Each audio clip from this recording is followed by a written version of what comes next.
जी India जी। TV में आप सभी का स्वागत है।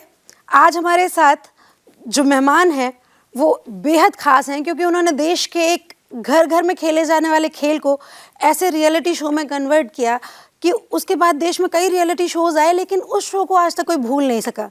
वो शो था अंताक्षरी। 1993 में शुरू हुआ ये शो, आज भी उतने ही चार्म के साथ फेमस है। और इसको होस्ट करने वाले अन्नू कपूर जी, उन्होंने इस खेल को एक इंटरनेशनल गेम बना दिया। अंताक्षरी, आज हम आप अंताक्षरी बोलते हैं तो सबसे पहले अन्नू कपूर का शो याद आता है। आपको जान के खुशी होगी, अगर आप भी म्यूज़िक के शौकीन हैं और आपको लगता है कि आपको गाने यूं याद आ जाते हैं कोई भी, तो आप एक बार फिर से खुश हो जाइए क्योंकि अंताक्षरी लेकर लौट रहे हैं अन्नू कपूर।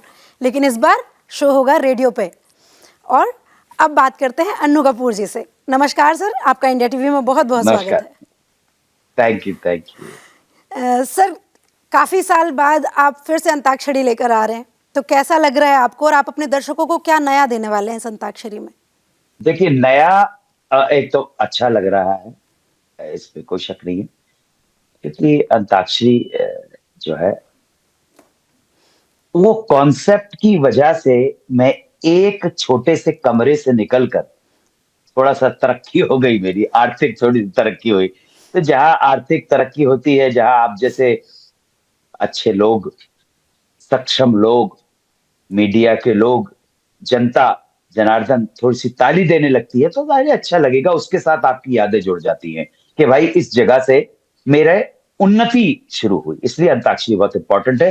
अंताक्षरी किसी भी रूप में हो वो इंपॉर्टेंट है। और फिर बहुत टाइम से मैं बिग एफएम को वालों को कह रहा था, जिनके साथ मैं पिछले 10 साल से जुड़ा हूं, मैं निवेदन करना चाहता हूं कि अभी 24 जून 2023 को बिग एफएम 92.7 बिग एफएम पे जो मेरा शो है सुहाना सफर विद अन्नू कपूर, अपने पूरे 10 साल नॉन स्टॉप पूरे कर चुका है।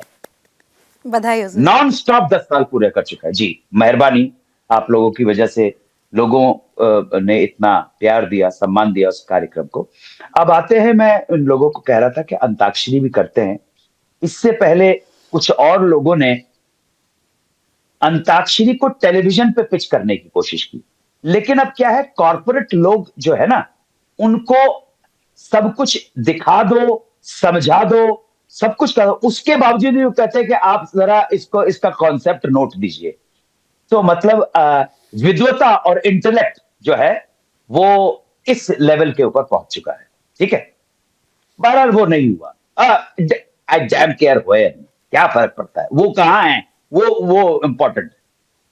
बहरहाल इस जो चैनल है 92.7 बिग एफएम, अचानक इनके दो जो बड़े पदाधिकारी हैं, जो दो इंपॉर्टेंट लोग हैं इस चैनल को चलाने वाले, तो ये कन्विंस हो गए कि रेडियो के ऊपर ये किया जा सकता है। It takes time, corporate world के अंदर बहुत टाइम होता है। और इतना कह सकता हूं, जहां तक मेरी नॉलेज है, कि रेडियो पर अंताक्षरी इतने बड़े पैमाने पर पहली बार सामने आ रहा है। और बिग अंताक्षरी इसका नाम रखा गया है। हर शुक्रवार को 21 जुलाई शुक्रवार को रात 8 बजे से लेकर 9 बजे तक, और शनिवार 22 जुलाई रात 8 से 9। So every Friday and Saturday from 20 to 21 means 8 PM to 9 PM ये आएगा अंताक्षरी। इसका नाम है बिग अंताक्षरी। नयापन सिर्फ यही है कि रेडियो के ऊपर आ रहा है, और पूरी कोशिश करूंगा कि रेडियो पर जो आ रहा है उसको आपको दिखा सकूं। तो इसमें भी कई राउंड्स होंगे, जैसे टीवी वाली अंताक्षरी में होते थे हम, कई सारे राउंड्स उसमें बिल्कुल देखते बिल्कुल थे, बिल्कुल। म्यूजिक वाला अरे कोई। कई सारे राउंड तो छोड़ो, आप विजुअल राउंड करूंगा, विजुअल राउंड दिखाऊंगा आपको। यही है तो, नाइस। यही तो क्रिएटिविटी है। असल में क्रिएटिविटी तो यही है। बिल्कुल। भाई सर, एक बात सुनो आप, हाँ एक बात सुनो, कि जब हस्तिनापुर में बैठा हुआ संजय महाभारत का पूरा युद्ध का वृतांत राजा धृतराज को कर सकता था, तो ये नाचीज अन्नू कपूर क्या आपको अमिताभ बच्चन के गले में पड़े हुए पीले फूलों की माला बताते और गाना नहीं गा सकता क्या? यार ऐसी क्या बात है, जो बिल्कुल कर आप सब सकते कर सकते हैं, इसलिए आप अन्नू कपूर हैं। हैं। और अब क्योंकि मैं अन्नू कपूर के सामने हूँ और बॉलीवुड की बात ना करूँ, ऐसा पॉसिबल नहीं है। पहला तो ये कि अभी फिलहाल जो फिल्में बन रही हैं लगातार कंट्रोवर्सी हो रही है, आदि पुरुष को लेके हुई, फिर उसके बाद 72 हो रहे, उसके पहले केरला स्टोरी, और अब एक और फिल्म आ रही है अजमेर को लेके कुछ। तो ये जो लगातार फिल्में आ रही हैं जिन पे कंट्रोवर्सीज हो रही हैं, कभी ट्रेलर, अभी अक्षय कुमार की फिल्म पे लेके रोक लग गई रिलीज को लेके, तो क्या है ये, कैसे चल रहा है, क्यों हो रहा है ये, आपको क्या लगता है? आपने एक लंबा आपका रिसर्च है बॉलीवुड पे, आप बॉलीवुड के चलते फिरते इंसाइक्लोपीडिया माने जाते हैं, आपने ऐसा दौर पहले कभी देखा है, या आपको क्या लगता है क्या हुआ अचानक से? सुनो, मैं आपको एक बात बता देना चाहता हूं, विनम्र निवेदन है कि ना तो मैं फिल्में देखता हूं, ना मैं टीवी देखता हूं। आपने देखा एक खास तरह के सॉफ्ट कॉर्नर आपकी फिल्मों में देखा। आपकी सुपर हिटर फिल्में थी, यश चोपड़ा ने फिल्म बनाई थी दीवार, अपन ने देखी नहीं।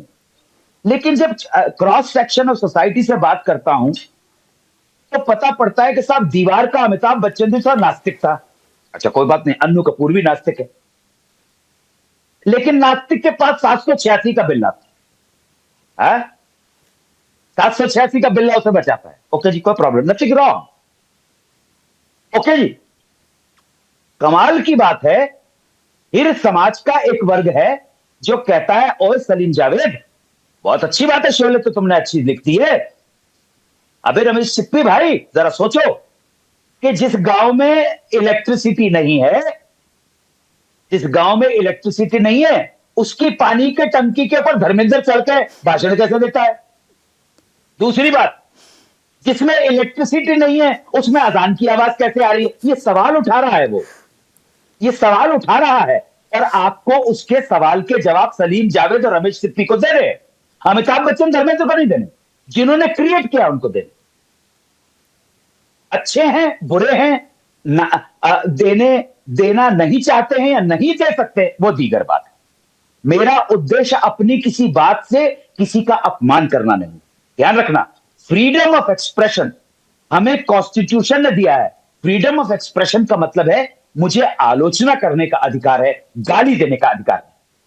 तो गुजरे हुए सालों में जिस तरह की मना स्थिति के साथ चित्रण किया गया है फिल्मों के अंदर कैरेक्टर्स का, और चित्रण किया गया है फिल्मों के सीन्स का, उसका हर हर क्रिया की एक विपरीत क्रिया होती है। ये सर आइजक न्यूटन का one of the laws of motion है, होनी ही चाहिए। आपने मुसलमान को करने के लिए राम मंदिर का ताला खोला, ये मुझे मालूम है। तो अब तैयार रहिए, जब जब आप धर्म को लेकर कोई भी पार्टी किसी भी देश में धर्म को लेकर जब ये खिलवाड़ करेगी, तब तक उस पार्टी को आने वाले समय में, आने वाले सालों में, आने वाले दशक में रेडी रहना चाहिए। समय सबका एक सा नहीं रहता, तो होना ही चाहिए। 72 हो रहे होनी ही थी। और मैं एक नास्तिक के तौर पर यह कह सकता हूं कि कोई भी धर्म पूर्ण नहीं है, हर धर्म के राज मेरे पास हैं, इसलिए तो नास्तिक हुआ। विद ड्यू रिस्पेक्ट, मैंने कुरान मजीद भी 14 बार पढ़ा है, मैंने धम्मपद भी पढ़ा है, मैंने इंजील बाइबल भी 14 बार पढ़ी है, मैंने बृहदारण्यक के उपनिषद भी पढ़ा है, मैंने ये उपनिषद पढ़े हैं, पुराण पढ़े हैं, महाभारत पढ़े, उन सबका समालोचन करने के बाद मैं मुक्त होने की कोशिश कर रहा हूं। ओशो कहते हैं भोग के पार हो जाओ, तो आप भोग के पार हो गए धर्म से। ना ना ना ना, ना मेरी कोई औकात ही नहीं, मेरी कोई हस्ती ही नहीं है, लेकिन कोशिश तो कर रहा हूं ना। मैं अपने देश के लिए लॉयल हूं, बस मैं किसी धर्म के लिए नहीं। तो आपका कहना है कि जो फिल्मों के विरोध हो रहे हैं ना, और मैं कोई पॉलिटिशियन नहीं हूं, कि आप मेरी बात पे संशय करें। मुझे आपके ना वोट चाहिए ना आपका नोट चाहिए कोई। हाँ, मैं इतना ही निवेदन कर रहा हूं कि हमारे जिन्होंने इतना सब तामझाम मोल लिया है, वो बिग अंताक्षरी को आपके माध्यम से, आपके सहयोग से उसको आगे बढ़ाना चाहते हैं। विनम्र निवेदन है कि अगर वो करे तो मुझे बहुत खुशी होगी। बिल्कुल सर, बहुत सारी शुभकामनाएं आपके नए शो के लिए। और आप से एक और बात कि जब फिर से आप आयुष्मान खुराना वाली फिल्म में वैसे बुंदेलखंडी बोलते हुए दिखेंगे, या फिर कुछ नया क्लेवर होगा इस बार? नहीं, वो तो अब वो आने वाली है 25 अगस्त को, तो बुंदेलखंडी नहीं, वो ब्रज भाषा बोली है मैंने। अच्छा, ब्रज बोली है। बुंदेलखंडी मेरी जो फिल्म आ रही है उसका नाम है लव की अरेंज मैरिज। ओके, उसमें आप बुंदेलखंडी बोलते दिखेंगे। जी। ओके, बहुत बिग अंताक्षरी को जरा आगे बढ़ाइए ना। बिल्कुल बढ़ेगी जनता सर, आपके आप हैं साथ तो जुड़ेगी क्यों नहीं बिग बढ़ेगी, अंताक्षरी। वो तो बड़ी बढ़ाई है, आप साथ में हैं नहीं, तो। मैं अपनी तरफ से पूरी कोशिश कर रहा हूँ कि लोग वापस 15 साल का बच्चा भी बिग अंताक्षरी को एंजॉय करे, 18 साल का बच्चा भी बिग अंताक्षरी को एंजॉय करे, और जब वो रेडियो पे आ रहा हो कार्यक्रम तो वो खड़ा होकर थोड़ा नाचे। मैं नचाऊंगा उसको, नचाना मेरा आपकी काम है। विश जरूर हर्ष पूरी से, होगी, उल्लास आप से। में आप कर सकते हैं ये, आपने पहले भी किया है। हम सबकी शुभकामनाएं आपके शो के साथ हैं। फिर से एक thank bar you, India thank TV you. की ओर से आपका बहुत बहुत धन्यवाद।